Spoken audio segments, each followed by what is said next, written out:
Boruto to blue vortex का chapter 5 release हो चुका है और इस चैप्टर में हमें फाइनली जवाब मिलता है कि सास्के कैसे ट्री बना और कोड को कैसे अंधा किया। और उसी के साथ साथ फाइनली बोरुटो और सारदाम मिलते हैं। इन सारी चीजों पे मैं बात करूंगा, तो वीडियो को एंड तक देखना। बाकी बिना कोई टाइम वेस्ट किए चैप्टर शुरू करते हैं। चैप्टर में हमें एक फ्लैशबैक दिखाया जाता है जहाँ पे हमें पता चलता है कि बोरुटो और सास्के की ट्रेनिंग चल रही होती है और बोरुटो इस ट्रेनिंग में इतना माहिर हो जाता है कि सास्के उसे ऐसे जीनियस बुला देता है क्योंकि उसके पास टैलेंट भी है और वो क्विक लर्नर है इसीलिए। और इसी सुपर टैलेंट की वजह से उसको उसमें नारुतो की छाप दिखती है। अब ऑब्वियसली वो नारुतो का सन है इसीलिए, और इसी चीज से वो कहता है कि अब वो कौन है वो मैटर नहीं करता है, लेकिन उसको सारदा ने क्यों बोला था बोरुटो को प्रोटेक्ट करने का उसका जवाब मिल गया है। और अब उसे गट्स फीलिंग आ रही है कि कुछ तो फ्यूचर में बहुत बुरा होने वाला है जिसके लिए हमको तैयार रहना पड़ेगा। और इसके अगले ही पैनल में कोड बोरुटो और सास्के पर हमला कर देता है। अब सास्के बोरुटो को बचाने के लिए खुद की जान को सैक्रिफाइस करने के लिए तैयार हो जाता है और वो ऐसा कहता है कि अगर तुमने मेरी सिखाई गई ट्रेनिंग को मास्टर कर लिया तो तुम्हें कोई भी नहीं हरा पाएगा। और उसी के साथ साथ मैं शारदा की जिम्मेदारी तुम पे सौंपता हूँ।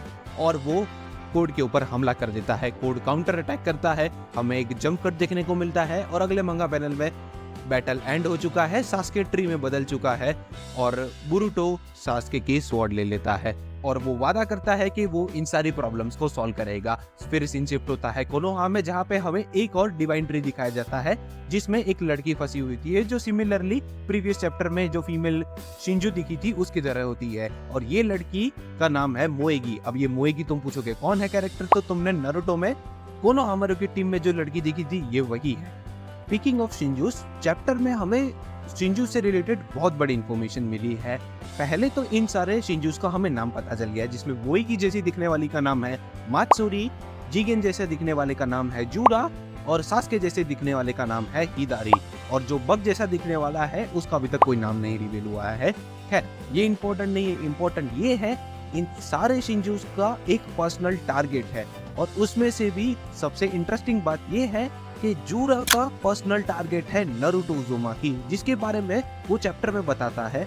पता नहीं क्यों मुझे ये फीलिंग्स आ रही है, बट प्रोबेबली ये मेरी डिजायर हो सकती है, बट मैं नारुतो उज़ुमाकी को खाना चाहता हूँ। अब ये चीज सुन के बाकी के शिंजू सवाल पूछते हैं क्यों, वो तो एक उत्सुकी नहीं है, जिसके जवाब में वो कहता है वेल तुम्हारी बात तो सही है लेकिन अब हम शिंजूस बन चुके हैं ऑलरेडी और हम डिफरेंट वे से इवॉल्व हो रहे हैं, तो प्रोबेबली ये जो मेरे अंदर की डिजायर है वो उसे चाहती है। अब जूरा की ये बातें सुन के एक एक करके सारे शिंजूस अपना पर्सनल टारगेट बताना शुरू करते हैं, जिसमें मोएगी बताती है उसका पर्सनल टारगेट होगा कोनोहामारू। अब ये सारी बातें चली रही होती है तभी हमें पता चलता है कि एडा ये सारी बातें सुन रही है और देख रही है, प्रोबेबली जो उसकी एबिलिटी हो वो। अब ये लोग भी शिंजूस हैं तो वो भी एडा को देख सकते हैं, तो बग उठ के आइडा को देख लेता है और उसके पास जाके उसे कहता है कि Aida I choose you not as my Pokemon but as my personal enemy. अब ये चीज देखकर आइडा की फट जाती है और दूसरी तरफ हिदारी भी अपना पर्सनल टारगेट रिवील करता है और वो होती है उचिहा सारादा। अब इन सारी चीज के देख के एक चीज तो हमें पता चलती है, ये जो शिंजूस है वो सारे ओरिजिनल ओनर के लव्ड वंस को टारगेट कर रहे हैं। अब हाँ, ये बात दो लोगों पे लागू नहीं होती है, एक तो जूरा और दूसरा बग पर, क्योंकि जूरा के बारे में तो हमें पता ही नहीं है कि कौन से रियल ओनर है, तो उसमें तो बात नहीं कर सकते। बात करें बग की तो बग कोड के साथ में था और कोड को हैरान करने वाली और कोई नहीं आइडा थी, तो प्रोबेबली बग को जो आइडा से नफरत थी वो यहाँ पे शिंजू के फॉर्म में बाहर आई हो। खैर अब ये बात सही साबित होती है या नहीं वो तो अब आने वाले चैप्टर्स में ही पता चलेगा। और चैप्टर में हमें एक और बड़ी इंफॉर्मेशन ये मिलती है कि अमाडो को पता चल चुका है कि उसकी मेमोरी के साथ कुछ न कुछ छेड़छाड़ हुई है और ये रियलिटी उसको सही नहीं लगती है, जिसके बारे में हमें चैप्टर में पता चलता है जब सुमिरे कहती है कि बोरुटो 3 साल के बाद वापस कोनोहा विलेज आया है और कोनोहा वाले स्टिल उसको मारना चाहते हैं। तो क्या तुम्हें ऐसा थॉट नहीं आता कि अगर बोरुटो मर गया तो वो अपनी डॉटर को वापस जिंदा नहीं कर पाएगा? जिसके आंसर में अमाडो वही कावाकी वाली कहानी बोरुटो के नाम पे चिपकाते हुए बताता है, मैंने बोरुटो को कारा फाउंडेशन से बचाया है और उसी के साथ साथ उसके अंदर कारमा इम्प्लांट किया, काशिन कोजी की मदद लेके और बाकी सारों की मदद लेके इसी को हराया। जब उसका कारमा चला गया तो उसके अंदर नया कारमा इम्प्लांट किया जिसके अंदर आकेबी का डाटा है। अब ये तो है, लेकिन प्रॉब्लम आती है कावाकी पर जो होकागे का सन है, लेकिन उसको मैं देख के बता सकता हूँ कि उसकी बॉडी साइंटिफिकली मॉडिफाइड है और इस चीज के बारे में यहाँ पे किसी को नहीं पता कि उसकी बॉडी कब और किसने मॉडिफाई की, लेकिन उसको देख के मैं बता सकता हूँ कि मैंने उसकी बॉडी को मॉडिफाई किया है। जैसे आर्टिस्ट अपने आर्ट पर अपने खुद के निशान छोड़ जाता है, वैसे ही एज अ साइंटिस्ट मैं भी अपने साइंटिफिक मार्क छोड़ता हूँ जिस भी प्रोजेक्ट पे काम करता हूँ, और मुझे कावाकी की बॉडी पे मेरे बॉडी के मार्क्स देखने को मिलते हैं। ये सारी चीजें मेरी मेमोरी से कॉन्ट्राडिक्ट कर रही हैं और फिजिकल एविडेंस को देख के मुझे ऐसा लगता है कि किसी ने मेरी मेमोरीज को अल्टर्ड किया है। और बात रही मेमोरीज की, तो देखो मेमोरीज तो सिर्फ थॉट से बनी हुई होती है, और एज ए मैं साइंटिस्ट पर्सन हूँ तो मैं फिजिकल एविडेंस को ज़्यादा मायने देता हूँ, और फिजिकल एविडेंस पर ध्यान दिया जाए तो मेरे लिए वही पर्सन इंपॉर्टेंट है जिसके पास आकेबी का डाटा है, और वो पर्सन बोरुतो नहीं पर कावाकी है।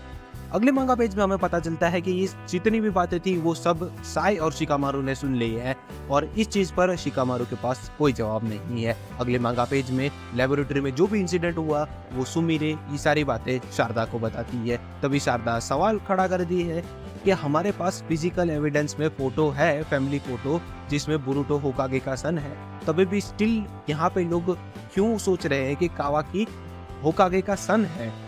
इसके जवाब में सुमिरे कहती है कि प्रोबेबली यहाँ पे लोग अपनी मेमोरीज को डाउट में ला रहे हैं। तभी शारदा फिर से सवाल पूछती है, तो फिर उसके फादर ने तभी उसी की बात को काटते हुए बोरुतो आके कहता है, सास्के ने मुझ पे भरोसा किया, भले ही उसकी मेमोरीज डाउट दे रही थी, लेकिन स्टिल उसने अपनी जान को रिस्क में डाला और मेरी जान बचाई बिकॉज ऑफ यू शारदा। और हमें फाइनली शारदा और बोरुतो का हस्त मिलाप देखने को मिलता है, जहाँ पे सुमिरे भाई क्या जवाब दूं भाई, I feel bad for her. खैर बोरुतो और शारदा के हस्त मिलाप पर ही चैप्टर यहाँ पे खत्म होता है, और उसी के साथ साथ अब अगला चैप्टर हमें देखने को मिलेगा नेक्स्ट मंथ की 15 से 20 तारीख के बीच में, और प्रोबेबली जो आने वाला चैप्टर है वो लेट हो सकता है क्योंकि नेक्स्ट मंथ जनवरी है और वीकली शोनेन जंप फर्स्ट और थर्ड वीक में छुट्टी पे होता है, तो प्रोबेबली हमें चैप्टर लेट मिल सकता है। अब वो तो उसी टाइम पे हमें पता चलेगा। खैर वीडियो को यहीं पे मैं रैप अप करता हूँ। चैप्टर कैसा लगा कमेंट सेक्शन में बताना, और अगर चैनल पे नए हो तो सब्सक्राइब करना। 500 सब्सक्राइबर में हमें बहुत कम ही सब्सक्राइबर चाहिए, तो जल्दी से सब्सक्राइब करो, और उसी के साथ साथ वीडियो अच्छा लगा हो तो वीडियो को लाइक करो। बाकी मैं तुम्हें मिलता हूँ नेक्स्ट वीडियो में, तब तक के लिए गुड बाय।